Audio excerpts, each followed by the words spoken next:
அப்படியே ஹிட்லர் கொடுமைக்காரன்னு சொன்னாலும் அவன்கிட்ட ஒரு கொள்கை இருந்தது. என்ன கொள்கை? மனுஷனை கொல்றது ஒரு கொள்கையா? இவரும் மனுஷனை கொண்டா அவனும் மனுஷனை கொண்டான்.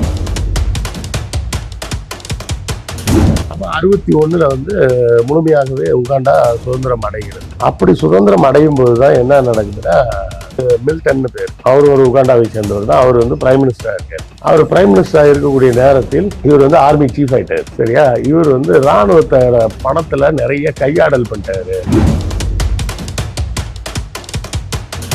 மில்டன் அங்க இருந்து தப்பிச்சு பக்கத்துல இருக்க டான்சானியான இன்னொரு நாட்டுக்கு போய் தஞ்சம் அடைஞ்சாரு. ஆனா அவர் மேல வச்ச குற்றச்சாட்டு உண்மைதான். ஆமா, ஒரு குற்றச்சாட்டு உண்மைதான். இந்த மண்ணின் மைந்தர்களோட உரிமைகளை பூரா வந்தேரிகள் புடுங்கிட்டாங்க. அது எல்லா இடத்துலயும் நீங்க பாக்கலாம். ஹிட்லரும் அதான் பேசுது, இடியமின் அதான் பேசுது, முசோலினியும் அதுதான் பேசுது. இன்னைக்கு ட்ரம்ப் பேசிட்டு இருக்கிறதா அதுதான், மோடி பேசிட்டு இருக்கிறதா அதுதான்.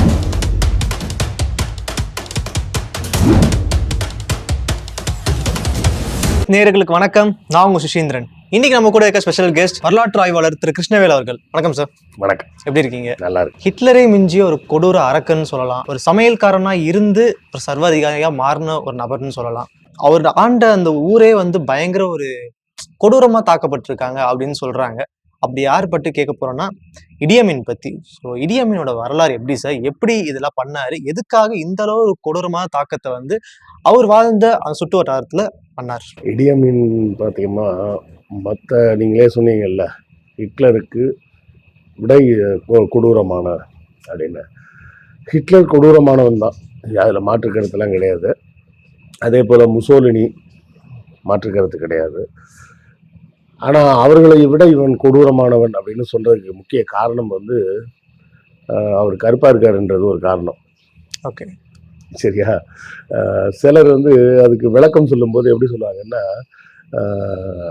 ஹிட்லர் எடுத்துக்கிட்டோம்னா அவர் யூதர்கள் தான் ஜெர்மானியர்களை இது பண்ணுறாங்க, அதனால தான் அவர் யூதரை ஒடுக்கணும்னு நினச்சாரு. யூதர்கள் பல்வேறு வகையில் ஜெர்மன் மக்களை சுரண்டி வாழ்ந்தார்கள், அதனால தான் அவர் பண்ணார். அப்படி பார்த்தா கூட ஹிட்லர் செய்ததில் ஒரு நியாயம் இருக்கு அப்படின்னு சப்பக்கட்டு கட்டுவாங்க. அப்படியெல்லாம் சப்பக்கட்டு கட்டணும்னு அவசியம் கிடையாது. அதாவது இடியமின்னு வரும்போது மட்டும் அந்த வார்த்தையை சேர்த்து சொல்ல, அதுக்கு காரணம் என்னன்னா, ஹிட்லர் ஒரு கொள்கையை வச்சிருந்தாரு. ஜெர்மன் நாட்டை ஜெர்மானியர்கள் தான் ஆள வேண்டும். முசோலினி என்ன கொள்கை வச்சிருந்தாரு? அவரு இத்தாலியர்கள் தான் ஆள வேண்டும். ஆனால் இவரும் அதே தான் வச்சிருந்தாரு. உகாண்டா மக்கள் தான் ஆள வேண்டும் அப்படின்னாரு. ஸோ இந்த கொள்கையிலெல்லாம் ஒரு பொருளாங்கவும் வித்தியாசம்லாம் கிடையாது. எல்லாருக்குமே என்னன்னா, தன்னுடைய அதிகாரத்தை தக்க வைத்துக் கொள்ள வேண்டும். அந்த அதிகாரத்தை தக்க வைத்துக் கொள்வதற்கு என்ன வேணா செய்வோம் அப்படின்ற இடத்துல தான் இருந்தாங்க. இதுல ஹிட்லர் முசோலினி எல்லாம் அவங்கெல்லாம் கொள்கைவாதி, இவர் கொள்கையே கிடையாது, இவர் வெறும் பாசிசம் தான் இவரோடது அப்படின்னு சொல்றதெல்லாம் சும்மா சப்பக்கட்டு கட்டுறது. இல்லைன்னா இவர் கருப்பர், அவங்கெல்லாம் வெள்ளையா இருந்தாங்க, ஐரோப்பியர்கள். அப்படி நம்ம ஊர்ல தான் அது ஒரு பழமொழி இருக்குல்ல, வெள்ளையா இருக்கிறவர் செஞ்சா அது தப்பு இல்லை, கருப்பா இருக்கிறவர் செஞ்சா அது மிகப்பெரிய தப்பு.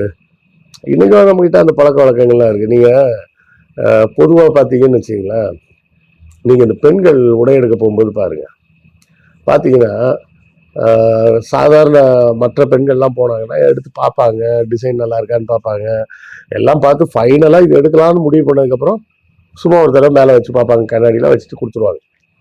அதே இந்த பார்ப்பன இனத்தை சேர்ந்த பெண்கள் போனாங்கன்னு பார்த்தீங்கன்னா, இருக்கிற எல்லா படமும் எடுத்துட்டு மேலே போட்டு பார்த்துப்பாங்க.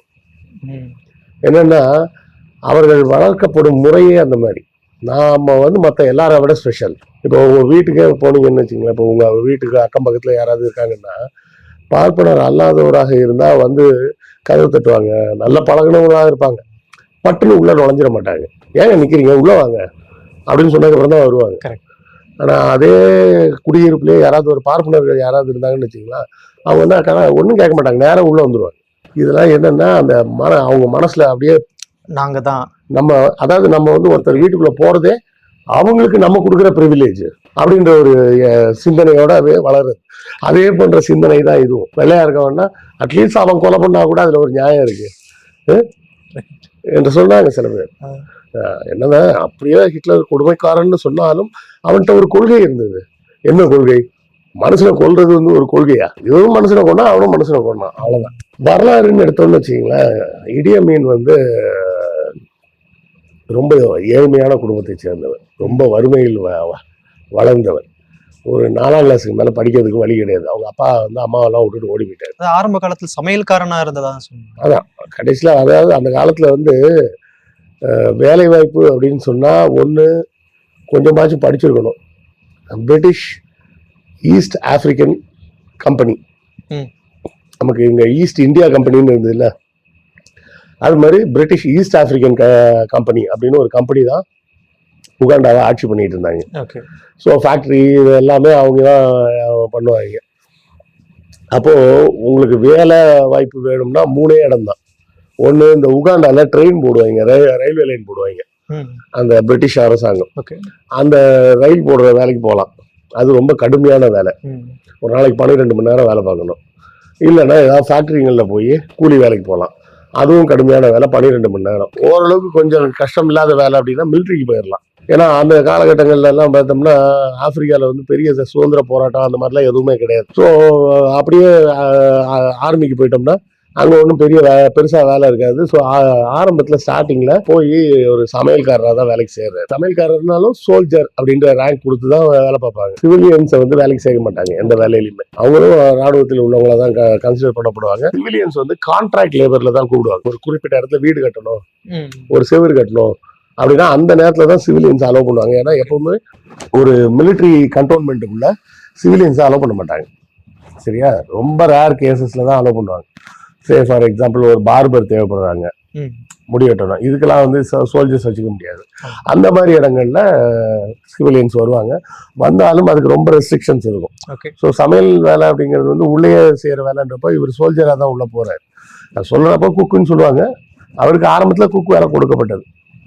பிற்காலத்தில் அவர் கொஞ்சம் கொஞ்சமாக டெவலப் ஆகி ஆர்மியோட செகண்ட் கமாண்டுக்கே வந்துட்டார். சரி, அப்போ அதுவும் முக்கியமான காரணம் வந்து அந்த உகாண்டா மக்களை ஒடுக்கி தான் வந்து 1920களில் பிறந்தவர். உகாண்டா மக்களுக்கு அங்கங்கே சில புரட்சிகள் அப்ரைசிங்லாம் வரும்போது அதை அடக்க செல்லும் இராணுவ படைகளில் போய் தான் அதன் மூலமாக ப்ரொமோஷன் ஆகி மேலே வர்றாரு. 50கள் கடைசியிலேயே வந்து பிரிட்டிஷ் வந்து முடிவு பண்ணி எல்லா நாடுகளையுமே சுதந்திரம் கொடுத்துறது. அப்போவும் இதில் தான் இருக்குது, பிரிட்டிஷோட ஆட்சியில் தான் இருக்குது. கொஞ்சம் கொஞ்சமாக வேலை வாய்ப்புகள் எல்லாத்தையும் உகாண்டா மக்களுக்கு இடம் கொடுக்குறாங்க.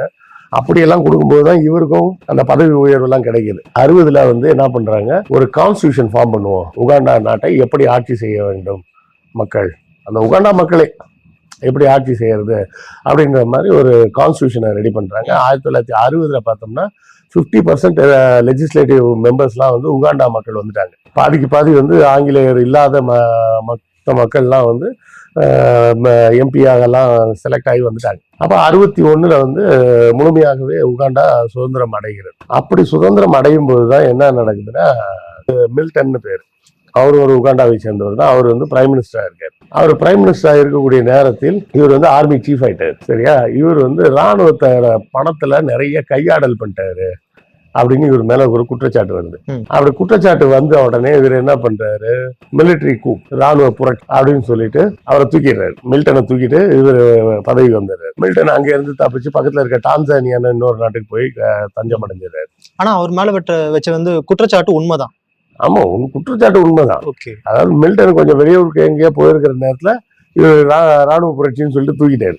அப்புறம் மில்டன் திரும்பி வரவே இல்லை. அப்படியே நேரம் டான்சானியா போயிட்டாரு. ஆட்சி கட்டில ஏறி அமர்ந்து தானே பிரசிடென்ட்னு அறிவிச்சிடுறாரு. இனிமே வந்து பிரைம் மினிஸ்டர் எலெக்ஷன்லாம் கிடையாது, பிரசிடென்ட் தான். இந்த நாடு வந்து ரொம்ப மோசமான சூழல்ல இருக்கு. எங்க பார்த்தாலும் ஊழல், உகாண்டா மக்களுக்கு வேலை வாய்ப்பு இல்லை, வந்தேரிகள். எப்பவுமே இந்த பாசிசம் பேசக்கூடிய எல்லாருமே பாத்தீங்கன்னா இந்த ஒரு விஷயம் கரெக்டா பேசுவாங்க. பாசிஸ்ட் அப்படின்னு ஒருத்தனை நீங்க அடையாளம் கண்டுன்னா என்ன புரிஞ்சுக்கலாம்னா, இந்த மண்ணின் மைந்தர்களுக்கு எதுவுமே கிடைக்கல, இந்த மண்ணின் மைந்தர்களோட உரிமைகளை பூரா வந்தேரிகள் புடுங்கிட்டாங்க. அது எல்லா இடத்துலயும் நீங்க பாக்கலாம். ஹிட்லரும் அதான் பேசுனது, இடி அமீன் அதான் பேசுனது, முசோலினியும் அதுதான் பேசுனது, இன்னைக்கு ட்ரம்ப் பேசிட்டு இருக்கிறதும் அதுதான், மோடி பேசிட்டு இருக்கிறதும் அதுதான். கான்செப்ட் வந்து ஒரே கான்செப்ட் தான். அதாவது வேற வேற முலாம் பூசி கொண்டு வருவாங்களே தவிர ஒரு மைனாரிட்டி பீப்புளால தான் மெஜாரிட்டியான மக்களோட வாழ்க்கை வந்து மோசமா இருக்கு. புரியுதுங்களா? அதாவது ஒரு 20 பேரால 80 பேருக்கு வாழ்க்கை நிம்மதியா இல்ல அப்படின்னு சொன்னா இந்த 80 பேரோட கோபம் எங்க போகும்? அவன் ஏற்கனவே வாழ்க்கை மோசமா இருக்கு. அந்த 20 பேர் ஒன்றும் ரொம்ப நல்லாலாம் இல்ல, அவனும் கஷ்டப்பட்டு தான் இருக்கான். உண்மை என்னன்னா 100 பேரும் கஷ்டப்பட்டுட்டு இருக்கான். ஓகே. ஆனா ஒரு ஃபாசிஸ்ட் என்ன பண்ணுவான்னா தன்னை முன்னிலைப்படுத்துவதற்கு இந்த வார்த்தையை சொல்லுவான். பாரு நம்ம 80 பேர் இருக்கோம், ஆனா நம்ம ஏன் மோசமா இருக்கோம்னா இந்த 20 பேரால தான் அப்படின்னு சொல்லி கோபத்தை, அதாவது வறுமை தூண்டி விடுறது. மூலமா வர கோபத்தை மடை மாற்றுதல்.